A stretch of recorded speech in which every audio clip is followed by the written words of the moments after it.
The Battle of Antietam results, of course, when Robert E. Lee starts moving north after the Battle of Second Manassas and Chantilly. Lee comes into the north. He thinks he can maybe keep foreign powers away. He thinks maybe people will flock to his cause. He's marching through the wrong part of Maryland for that. And George McClellan, after finding some of his lost orders, Special Orders 191, will end up pushing against Robert E. Lee in some of those mountains off to my left. The Battle of South Mountain, a bloody affair that would have been the costliest battle in all of American history had it been fought 14 months earlier, okay? But the cost of war has already started to move up by then. Of course, you know, McClellan pushes Lee away from the South Mountain. Lee takes position here along the rolling, beautiful hills in Maryland, not to be beautiful for long. And to talk about the fighting and what we call the first phase, sort of the Battle of Antietam, let me bring on our good friend. This is Dennis Frye. You've seen him on a lot of our videos before. He is one of the earliest members of the battlefield preservation movement. Good to see everybody again.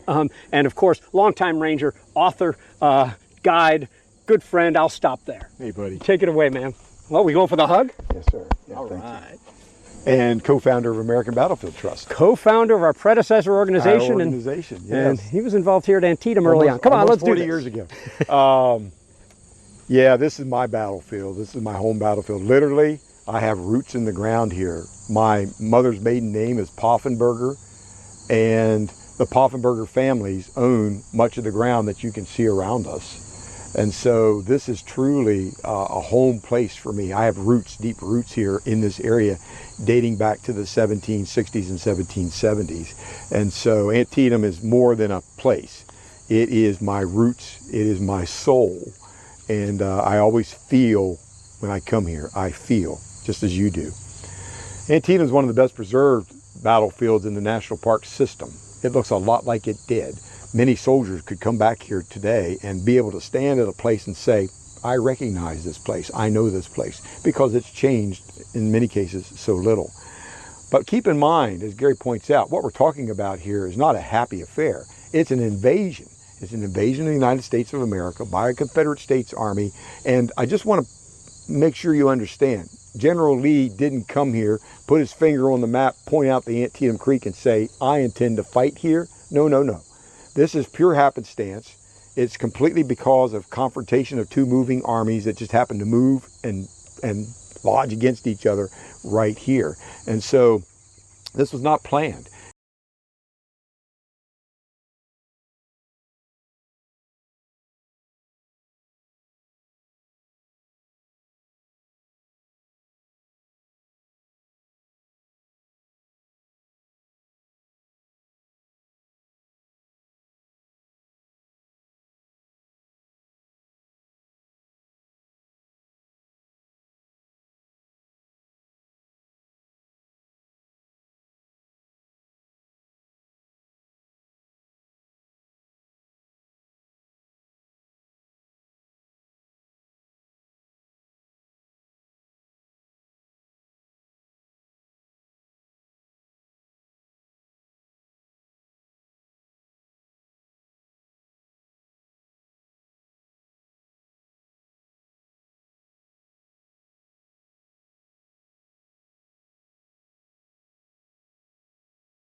Tell me over and over and over again, my friend, you don't believe we're on the eve of destruction.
And I just want to make sure you understand, General Lee didn't come here, put his finger on the map, point out the Antietam Creek and say, I intend to fight here. No, no, no. This is pure happenstance. It's completely because of confrontation of two moving armies that just happen to move and lodge against each other right here. And so this was not planned. In fact, you see that mountain off in the distance, way out there? Way out there? That is, as Gary pointed out, South Mountain. That's almost Pennsylvania. And that's where Lee's going. We were going to Pennsylvania. Maryland was just a pass-through. We're going to Pennsylvania. McClellan's army's on the other side of the Antietam. It's like a moat between the two armies. So as long as McClellan stays over there, Lee can march right on into Pennsylvania.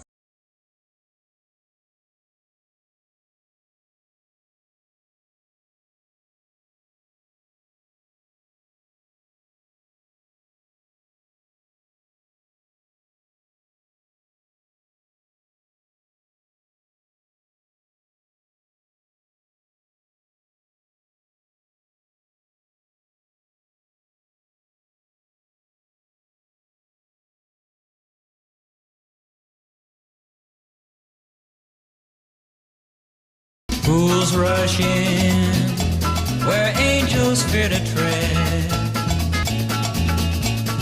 Though I see the danger there, if there's a chance for me, then I don't care. Fools rush in where wise men never go.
So on the morning of the 17th, a couple of things are going to happen. Either Lee is going to retire from here, leave, and go back to Virginia. Virginia's very close. Today, West Virginia, Shepherdstown, we're only 3 miles from the Potomac River in Shepherdstown. Lee could go home. That's a good option. We can't get into Pennsylvania. We've been blocked, so let's just go back to Virginia and reorganize. Lee says, got my fight up. How dare you pursue me? How dare you defeat me at South Mountain? Lee's first battlefield defeat. And so Lee says, we're going to fight. So let's bring it on. Kind of like two heavyweights and just say, we're going to go 15 rounds. And so on the morning of the 17th, with Lee still here, McClellan decides to attack. So we're going to attack like this, from the north to the south, because we're on the Confederate flank, theoretically. But during the night of the 16th and the morning of the 17th, Lee's brought reinforcements in. Now, as you look this direction, we're looking at Harper's Ferry. That mountain you see in the distance finishes at Harper's Ferry, where the Potomac River cuts through the Blue Ridge. And that's where much of Lee's army has been up until this point, but they're hurrying up here. They're rushing up here, trying to reunite Lee and bring the force together. And so the first reinforcements are under Stonewall Jackson, and those reinforcements Lee's going to position like this on his vulnerable flank. So when McClellan attacks that morning, you're not going to breach me. You're not going to turn my flank. I've got Stonewall Jackson, the Stonewall, holding this position. And so as a result, McClellan's men are going to be hammered as they advance from the woods in the distance, the East Woods, and they advance across what's known as the famous cornfield, the D.R. Miller cornfield. And it becomes very bloody as they engage with Jackson and Jackson's men who have come up from Harper's Ferry and are standing in this area. So we're in the Confederate position, this high ground that you see here, and the idea is hold this high ground. There's going to be federal assault after federal assault.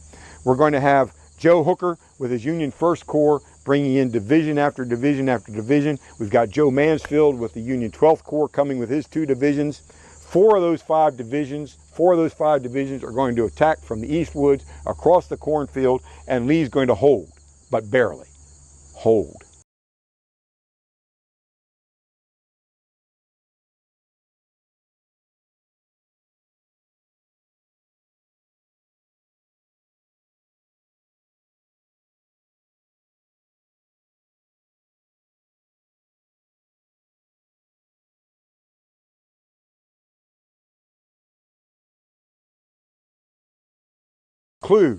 We started the battle just a little bit before 6 a.m. It's now about 8:30 a.m., 2.5 hours. We told that story quickly. The story that you cannot see, the story that you cannot visualize, and even with photographs to help us, and descriptions and narratives to try to explain to us. We can never appreciate the dead and wounded concentrated in all of this ground. Nearly 13,000 Union and Confederate dead in less than 200 acres. Can you grasp that? Think about yourself being in a stadium and 13,000 of the people in the seats beside you are dead or dying. That's what this is. This is our own fratricide right here. We are killing each other. And we need to preserve it because we never can forget it. Through these fields of destruction, baptisms of fire, I've witnessed your suffering as the battle raged high, and though it hurt me so bad, in the fear and alarm, you did not desert me, my brothers in arms. The road is long,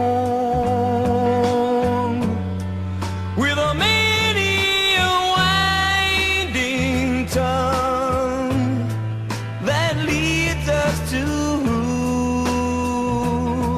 knows where, who knows where. But I'm strong